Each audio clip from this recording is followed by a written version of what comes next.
सलग दुसऱ्या दिवशी नाशिकच्या ग्रामीण भागात पावसानं धुमाकूळ घातला। काही ठिकाणी पावसासोबत गारपीट सुद्धा झाली। गारपिटीमुळे पिकांचं नुकसान झालंय। चांदवडमध्ये अवकाळी पावसानं दमदार हजेरी लावली, त्यामुळे पिकांचं मोठ्या प्रमाणात नुकसान झालं असून द्राक्ष, कांदा आणि कांद्याच्या बियांचं मोठं नुकसान झालंय। तर उकाड्यानं हैराण झालेल्या नागरिकांना सुद्धा काही अंशी दिलासा मिळालाय।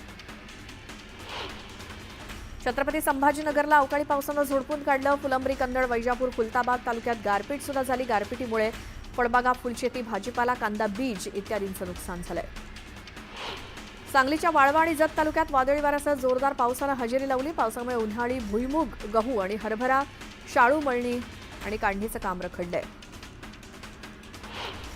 सोलापूरच्या बार्शी तालुक्यात वादळी वाऱ्यासह अवकाळी पावसानं हजेरी लावली। बोरगाव झाडी गावामध्ये पावसाचा शेतकऱ्यांच्या पिकाला मोठा फटका बसलाय। 1.5 एकरातला मका भुईसपाट झालाय। जळगावच्या अमळनेर तालुक्यात वादळी पावसामुळे बाजरी आणि मका, गव्हाच्या पिकांचं मोठ्या प्रमाणात नुकसान झालं। हातातोंडाशी आलेला घास हिरावला गेल्यामुळे शेतकरी हवालदिल झालाय। तातडीनं नुकसान भरपाई देण्याची मागणी शेतकऱ्यांनी केली। नागपूरसह विदर्भातील अनेक जिल्ह्यात अवकाळी पावसानं हजेरी लावली। पावसामुळे तापमानात घट झाली असून पारा 34.8 अंशांवरनं 26.6 अंशांवरती आलाय। त्यामुळे उकाड्यानं हैराण झालेल्या नागरिकांना दिलासा मिळालाय। अहिल्यानगर शहरामध्ये अचानक आलेल्या पावसामुळे जनजीवन विस्कळीत झालं। उन्हाच्या तीव्र झळांमधनं काहीसा दिलासा मिळालेला असला तरी पावसामुळे वाहतूक व्यवस्थेवरती परिणाम झाला। शहराच्या काही ठिकाणी पाणी साचलं होतं। वाशिम जिल्ह्यामध्ये सलग चौथ्या दिवशी अवकाळी पावसानं हजेरी लावली। वाशिम शहरासह मसला, पेन, किनखेड आणि केशवनगर परिसरात मध्यम स्वरूपाचा पाऊस पडला। या अवकाळी पावसामुळे शेतकऱ्यांची चिंता वाढली असून हळद, बिजवाई कांदा आणि ज्वारी पिकांचं मोठं नुकसान झालंय। पुण्यात आजही पावसाचा अलर्ट देण्यात आलाय। हवामान विभागानं हा अंदाज व्यक्त केलाय। दुसरीकडे बंगालचा उपसागर आणि अरबी समुद्रावरून येत असलेल्या बाष्पयुक्त वाऱ्यामुळे पुण्यासह राज्यात ठिकठिकाणी अवकाळी पावसानं हजेरी लावली। लातूर जिल्ह्यामध्ये अवकाळी पावसानं हजेरी लावली असून मेघगर्जनेसह जोरदार पाऊस झाला। त्यामुळे शेतकऱ्यांची तारांबळ उडाली। काढणीला आलेल्या ज्वारीचं पावसामुळे नुकसान झाल्यानं बळीराजा चिंतेत आहे। मुंबईसह राज्यभरात बहुतांश ठिकाणी अवकाळी पावसासह गारपिटीनं हजेरी लावली। या अवकाळी आणि गारपिटीचा कहर सुरू असतानाच राज्यात पुढचे 4 ते 5 दिवसात तापमानात वाढ होण्याची शक्यता हवामान खात्यानं वर्तवली आहे। 2 दिवसांपासून सुरू असलेल्या अवकाळी पावसानं विदर्भाला जोरदार तडाखा दिलाय। भंडारा, यवतमाळ, वाशिम जिल्ह्यात वीज कोसळून 4 व्यक्तींचा मृत्यू झालाय, तर अनेक बैल आणि शेळ्या दगावल्या आहेत। वक्फच्या देशभरातील 9.4 लाख एकर जमिनीच्या नियंत्रणाच्या दृष्टीनं अत्यंत महत्त्वाचं असणारे वक्फ सुधारणा विधेयक लोकसभेत आणि राज्यसभेत मंजूर झालं। वक्फ विधेयकाच्या बाजूने 128 तर विरोधात 95 मतं राज्यसभेत पडली। वक्फ सुधारणा विधेयकावेळी राज्यसभेत शरद पवार गैरहजर राहिल्यामुळे शिवसेना उभाठा नाराज असल्याची माहिती सूत्रांनी दिली। राज्यसभेतील मतदान प्रक्रियेत सुद्धा शरद पवारांनी सहभाग घेतला नाही। लोकसभेत मतदानाच्या वेळी शरद पवारांच्या पक्षाचे 2 खासदार गैरहजर होते। पुण्यातील दीनानाथ मंगेशकर रुग्णालयानं पैसे न भरल्यामुळे उपचार झाले नाहीत। त्यामुळे भाजपा आमदार अमित गोरखे यांचे स्वीय सहाय्यक असलेल्या सुशांत भिसे यांच्या पत्नीला आपला जीव गमवावा लागल्याचा आरोप होतोय। या प्रकरणात भिसे कुटुंबियांचे जबाब पोलिसांनी नोंदवले। पोलीस आज रुग्णालयात जाऊन चौकशी करणार असून रुग्णालयातल्या डॉक्टरांचे जबाब घेऊन पोलीस याचा अहवाल जिल्हा मेडिकल बोर्डाकडे सोपवणार आहेत। प्रशांत कोरटकरनं पुन्हा एकदा जामिनासाठी अर्ज केलाय। येत्या 2 दिवसात सुनावणी होण्याची शक्यता आहे। कोरटकरचा मुक्काम सध्या कळंबा जेलमध्ये असून सीसीटीव्ही निगराणीखाली कोरटकरला ठेवण्यात आलाय।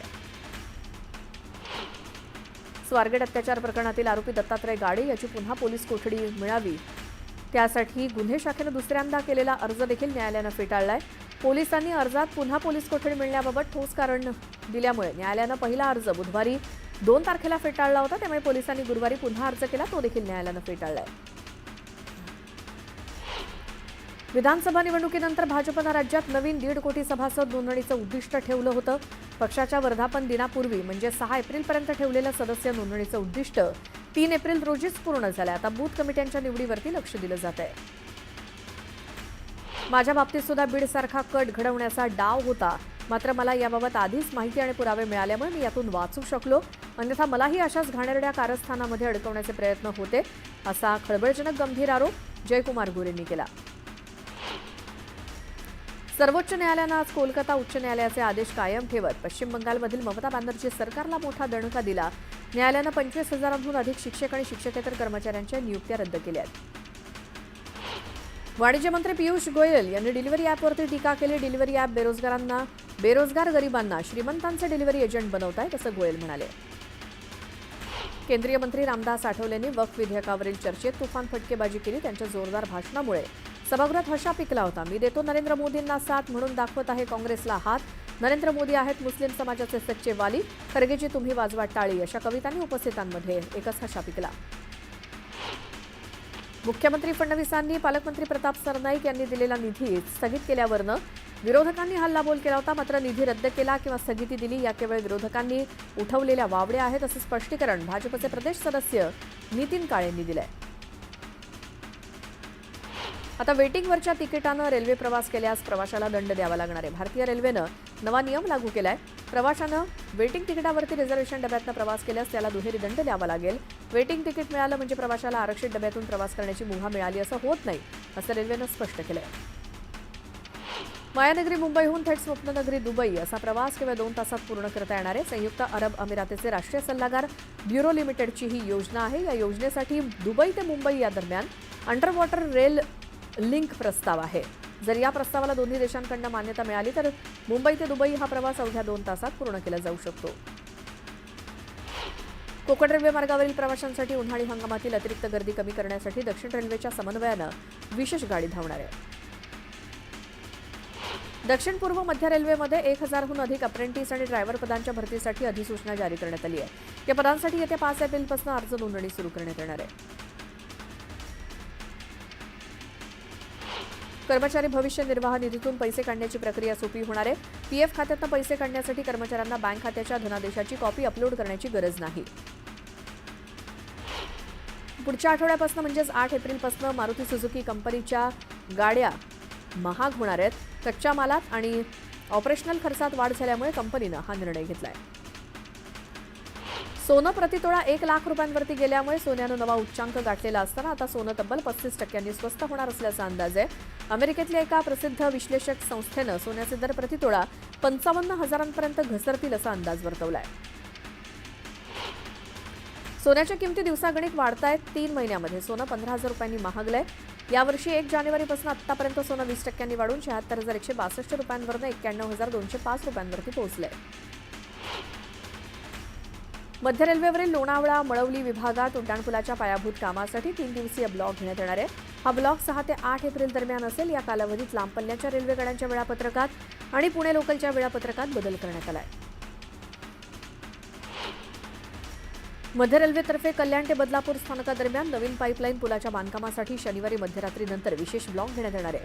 या ब्लॉक दरम्यान रात्री 1:30 ते रविवारी पहाटे 4:30 वाजेपर्यंत गर्डर टाकण्याचं काम होणार आहे. याचा परिणाम अंबरनाथ ते कर्जत दरम्यानच्या लोकल आणि मेल एक्सप्रेस गाड्यांच्या वाहतुकीवरती होणार आहे.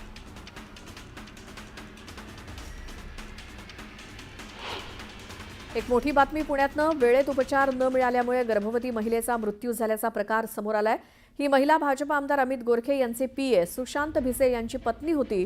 पुण्यातल्या दीनानाथ मंगेशकर हॉस्पिटल प्रशासनाच्या मुजोरपणामुळे त्यांचा मृत्यू झाल्याचा आरोप त्यांच्या नातेवाईकांनी केलाय. या महिलेवर उपचारांसाठी दीनानाथ हॉस्पिटल प्रशासनानं 10 लाखांची मागणी सुरुवातीला केली. 3 लाख रुपये भरण्याची तयारी असताना सुद्धा त्यांना हॉस्पिटलमध्ये दाखल करून घेतलं नाही आणि दुसऱ्या रुग्णालयात भरती करताना त्यांचा मृत्यू झाल्याचं नातेवाईकांचं म्हणणं आहे. जुळ्या मुलांना जन्म दिल्यानंतर तनिषा यांचा मृत्यू झालाय. दरम्यान रुग्णालयानं मात्र हे आरोप फेटाळलेत. तर राज्य महिला आयोगानं सुद्धा या घटनेची दखल घेत महापालिका आयुक्तांना पत्र पाठवत हॉस्पिटलची चौकशी करून अहवाल सादर करण्याचे आणि कारवाई करण्याचे आदेश दिलेत.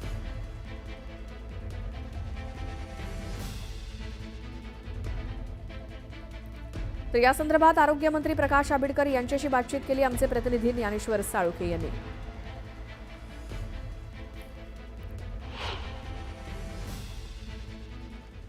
पुण्यातल्या दीनानाथ मंगेशकर रुग्णालयानं पैशाअभावी तनिषा भिसे या गर्भवती महिलेला उपचारास नकार दिल्यामुळे तिचा मृत्यू झाल्याची घटना घडलेली. या प्रकाराने खळबळ उडालेले. आरोग्यमंत्री आपल्यासोबत आहेत, त्यांच्याकडून या संदर्भातली माहिती घेऊया. आंबेडकर साहेब, काय सांगाल, एकूणच जी काल पुण्यात घटना घडली या घटनेनंतर आरोग्य यंत्रणेनं काय त्याची दक्षता घेतली? पुण्यातली कालची घटना ही अतिशय मनाला सुन्न करणारी आहे, खूप अस्वस्थ करणारी आहे आणि साहजिकच याच्याबद्दलचा एकूणच उद्रेक आज आपल्या संपूर्ण महाराष्ट्रातल्या सर्वच माणसांच्या मनामध्ये दिसतो आहे. खरं तर हे एक धर्मादाय विश्वस्त नोंदणीखाली असणारं हॉस्पिटल आहे आणि 3 लाख रुपये दिले असतानासुद्धा 3 लाख रुपये भरायची तयारी असतानासुद्धा ज्या पद्धतीनं अधिक रकमेसाठी त्या पेशंट्सला तिथं ॲडमिट करण्याबद्दलची टाळाटाळ झाली आणि त्यानंतरची काही जी दुर्दैवी घटना घडली त्या सगळ्या घटनेची चौकशी करणं आणि त्या चौकशी झाल्यानंतर तात्काळ त्याच्यावरती जर दोषी आढळत असतील तर त्यांच्यावरती कारवाई करण्यासाठी पुण्याचे डेप्युटी डायरेक्टर यांच्यावरती कालच आपण त्यांची समिती नियुक्ती केलेली आहे. त्या समितीचा निर्णय आल्यानंतर या संबंधित हॉस्पिटलवरती जी कारवाई करावी लागेल ते आपण कारवाई करणार आहोत. त्याचबरोबर या हॉस्पिटलची नोंदणी ही धर्मादाय आयुक्तांच्याकडं सुद्धा आहे आणि विशेषतः अशा पद्धतीचं जर काही एखादी नोंदणी सार्वजनिक न्यास नोंदणीच्या अंतर्गत असेल तर त्यांनीसुद्धा कशा पद्धतीनं रूल्स फॉलो केले पाहिजेत याच्याबद्दलची नियमावली आहे. शासनाचे काही त्याच्यासाठीचे सूचना आणि काही SOPs आहेत. त्या सूचनांचा सुद्धा जर योग्य पद्धतीनं अंमल केला नसेल तर त्या संदर्भात सुद्धा राज्याचे विधी व न्याय खात्याचे आरोग्य राज्यमंत्री सन्मान्य आशिषजी जयस्वाल हे या समितीचे प्रमुखसुद्धा आहेत. त्यामुळे त्यांच्या माध्यमातून सुद्धा या हॉस्पिटलच्या संबंधित घटनेच्या अनुषंगानं चौकशी होईल आणि जे चुकीचं असेल त्याच्यावरती अतिशय कठोर कारवाई होईल. एका बाजूला सरकार माता आणि बालमृत्यूचं प्रमाण रोखण्याचा प्रयत्न करते आणि अशा पद्धतीनं जर घटना घडत असेल दुर्दैवानं मुख्यमंत्री कार्यालयातनं मंत्रालयांचे आमदारांची फोन जाऊन जर त्याकडे दुर्लक्ष केलं जात असेल तर हे किती गांभीर्याने घ्याल? नाही, घटना अत्यंत दुर्दैव आहे, अतिशय अस्वस्थ करणारी आहे आणि त्याच्याबद्दलच्या ज्या काय समाज मनातल्या भावना आहेत त्या सगळ्या भावनांचा प्रतिबिंबसुद्धा उद्याच्या ह्या चौकशीच्या अहवालातनं प्रत्यक्षात वस्तुस्थिती आल्यानंतर आपल्या सर्वांना दिसेल. खरं तर माता मृत्यूंचं प्रमाण हा वेगळा विषय आहे की जिथं कुपोषणानं खूप अडचणींमुळं हे ज्या विषय होतात तो विषय वेगळा आहे. पण इथं फक्त आर्थिक मागणीसाठी जर एखाद्या माणसाला त्याचा आरोग्याच्या सेवेचा हक्क डावलत असेल तर हा विषय गंभीर आहे. त्यामुळे निश्चितपणानं त्या अनुषंगानं सुद्धा याच्यावरती कारवाई होईल. जे दोषी आढळते त्यांच्यावरती कडक कारवाई केली जाणार. हो, निश्चितच. शेवटी जी वैद्यकीय सेवा आहे त्या वैद्यकीय सेवेला लोकांच्या आयुष्याशी खेळण्याचा अधिकार नाही आणि ज्या पद्धतीची घटना घडली त्या घटनेमुळं निश्चितपणानं सगळ्याच एकूण आमच्या आरोग्य सेवेच्या यंत्रणेला सुद्धा अजूनही काही सुधारणा करणं आवश्यक आहे हे सुद्धा त्यातून दिसतं आहे. आपल्याला एका बाजूला या हॉस्पिटलवरती ज्या काही चुकीच्या घटना घडल्या असतील त्याच्यावरती कारवाई, पण त्याचबरोबर काही सुधारणासुद्धा कायद्यातल्या नियमात आम्हाला करणं आवश्यक आहे, ते सुद्धा आम्ही करू. साधारण चौकशी समितीचा अहवाल कधीपर्यंत येईल? चौकशी समिती काल दुपारच्या ह्या घटनाक्रमानंतर संध्याकाळीच त्याच्याबद्दलच्या सूचना दिल्यात. मला असं अपेक्षित आहे की त्यांना पण वेळ दिला पाहिजे. शेवटी प्रत्येक माणसाचं म्हणणं ऐकून घेणं आणि मग म्हणणं ऐकून घेतल्यानंतर योग्य पद्धतीनं त्याबद्दलची उपाययोजना किंवा कारवाई करण्याबद्दल आपण पुढे जाऊ. धर्मादायाच्या नावाखाली सरकार आहे ते अशा हॉस्पिटलना सवलतींची खैरात करते, मात्र हॉस्पिटलची मुजुरी आहे ती या निमित्तानं पुढे येते. दोन्ही विषय महत्त्वाचे आहेत. सार्वजनिक आरोग्य विभागाच्या बॉम्बे नर्सिंग ॲक्टप्रमाणे ज्या काही सुधारणा, ज्या काही सूचना किंवा जे काय आमच्या सगळ्या एकूणच नियमावली आहेत त्या नियमावलींचा सुद्धा योग्य पद्धतीनं जर काय त्यांनी वापर नाही केला तर त्याच्यावरती सुद्धा कारवाई होते. आणि दुसऱ्या बाजूला धर्मादाय आयुक्तांच्या नोंदणी ज्या असतात त्याच्यामध्ये सुद्धा आम्ही त्यांना काही सुविधा देतो आहे. आम्ही त्यांच्यासाठी वेगळ्या पद्धतीच्या सरकारच्या वतीनं सुद्धा त्यांच्या आरोग्याच्या व्यवस्थेला अधिक बळकटीकरण करून लोकांना त्याचा उपयोग व्हावा या उद्देशानं काही मदत करत असतो. आणि हे होऊन सुद्धा जर अशा पद्धतीचे प्रकार होत असतील तर निश्चितपणानं दोन्ही, एका बाजूला सार्वजनिक आरोग्य विभाग आणि दुसऱ्या बाजूला विधी व न्याय विभागाच्या जे काही एकूण सगळी व्यवस्था आहे त्या सगळ्यांच्या माध्यमातून सुद्धा याच्यावरती कायदेशीर कारवाई आपण करू. या पुण्यातल्या घटनेनंतर आता राज्यभरातल्या रुग्णालयांच्यासाठी काही SOP तयार करणार आहात? निश्चितपणानं हा विषय आपल्या सगळ्यांनाच अस्वस्थ करणार आहे. त्याचबरोबर सार्वजनिक आरोग्य विभागाच्या यंत्रणेला अजून गतिमान आणि योग्य पद्धतीचं नियमन करणं गरजेचं आहे. मी तुम्हाला एवढंच सांगतो की अशा पद्धतीचा प्रकार होऊ नये यासाठी ज्या काही उपाययोजना करायला लागतील त्यासाठी सुद्धा सार्वजनिक आरोग्य विभागाच्या वतीनं राज्याचे मुख्यमंत्री आणि दोन्ही उपमुख्यमंत्र्यांच्या सूचनेनं अतिशय चांगल्या पद्धतीने एक SOP आपण करणार आहोत. नक्कीच. तर हे होते आरोग्यमंत्री प्रकाश आंबेडकर यांनी स्पष्टपणे या सगळ्या घटनेच्या चौकशीचे आदेश दिलेले आहेत आणि इथून पुढच्या काळात अशा पद्धतीच्या घटना घडू नये यासाठी राज्य सरकार सकारात्मक पावलं उचलत असल्याचं आणि त्या दृष्टीनं उपाययोजना करत असल्याचं सुद्धा त्यांनी सांगितलेलं आहे. Video journalist Sandeep Patil, Dnyaneshwar Salunkhe, news 18 Lokmat, Kolhapur. आणि सोबतच वेळ झाली एका छोट्याशा ब्रेकची. आपण लगेच परत येऊयात इतर घडामोडी पाहण्यासाठी. तुम्ही पाहत राहा